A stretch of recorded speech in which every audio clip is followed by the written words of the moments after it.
What's going on? What am I doing out here in the dark? I should be in bed, or at least sitting up in a chair having coffee. But these guys beat me to the punch. I had to run over here and get this camera set up and get all ready to show you this big pour I was talking about. Now it's go time. They're gonna pour this entire deck today.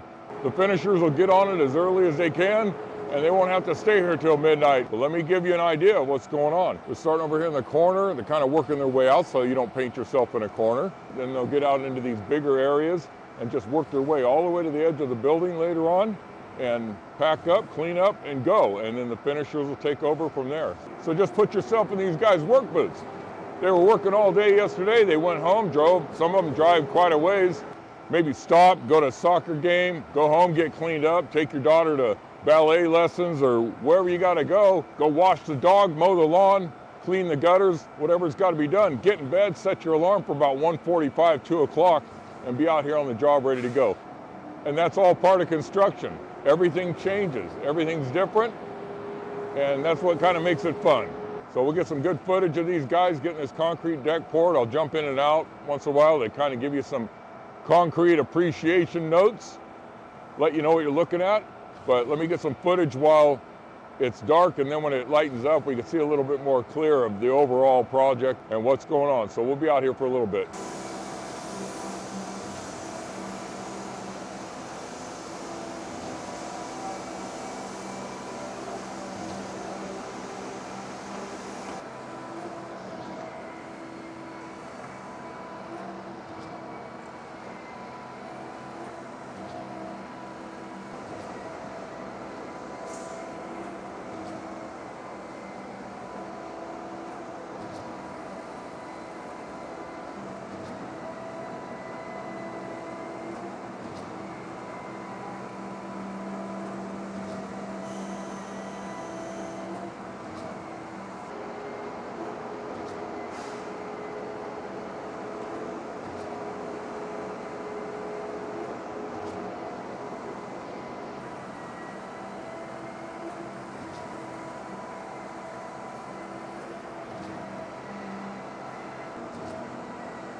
So it looks like they've got a good start on this run. So let's just see how long it takes them to get to that one location where the concrete inspector is standing.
So just to give you an idea, that section that they just placed took approximately 30 minutes, maybe 35 minutes, start to finish, from one end to where they're standing right now. Every once in a while you hear an alarm sound, and that's a concrete truck that is empty, and it's notifying the concrete pump operator that they're running low or to stop pumping. It also gives the guys a little bit of break once in a while to get everything re-established and get back in their positions. And so it's not a bad thing. It's just communication. So here's a good opportunity to just show how synchronized and how coordinated this effort is. You have the nozzleman that's placing the exact amount of material so that the guys, when they rake, they don't have to push extra material out of the way. Then you see the guys with a rake getting it pretty close to level, so it makes it easy on the guys when they screed the concrete, and then the float comes along behind him. Guy in the vibrator is getting in between everyone, running around and making sure it all gets consolidated. So yeah, just pay attention to that nice, easy flow. That's why they get this work done so quickly. The nozzleman, the vibrator, the guys on the rake, the guys on the screed, and then the guy chasing them with a float. Getting it all ready to go, and from there it's just waiting for the surface to get just right, so throw the finishers on it.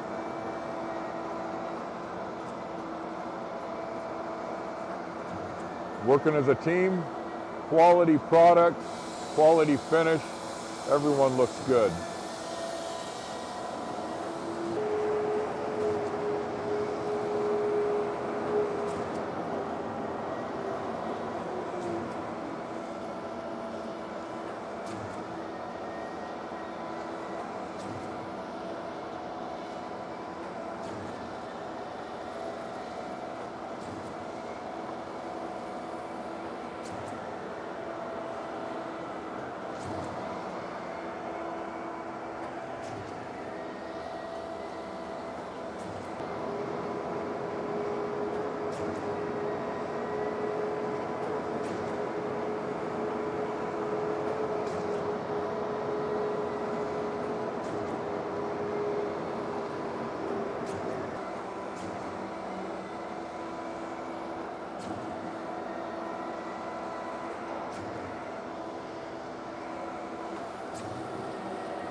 What are all these other guys out there? I only see about 6 or 7 guys actually doing the work.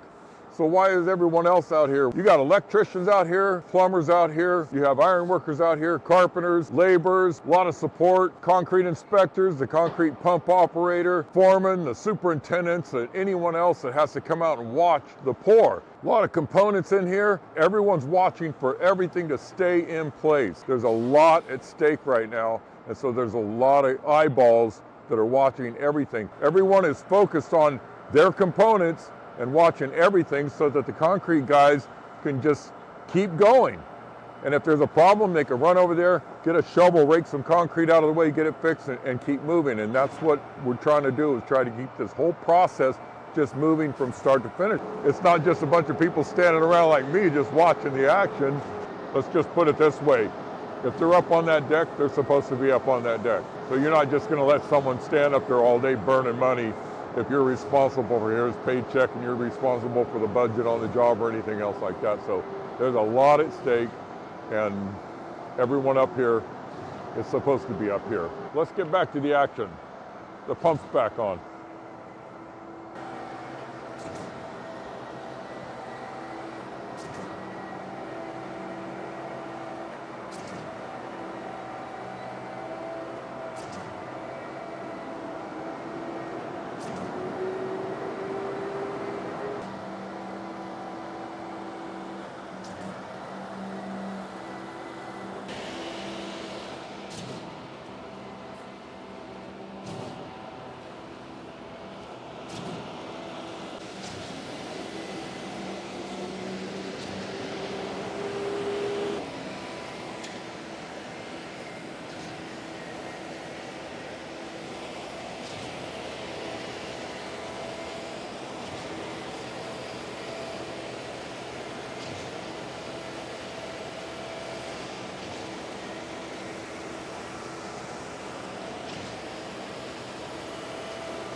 Well, looks like they're on the last run. They got all the way in the back. They're going to start working their way back this way. We'll see how fast that goes. These guys are killing it out here. Hopefully I have enough battery left for this, so it's going to go down to the wire. Fingers crossed.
So that's how it's done.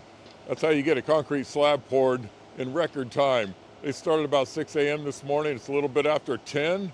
So the finishers have jumped on it.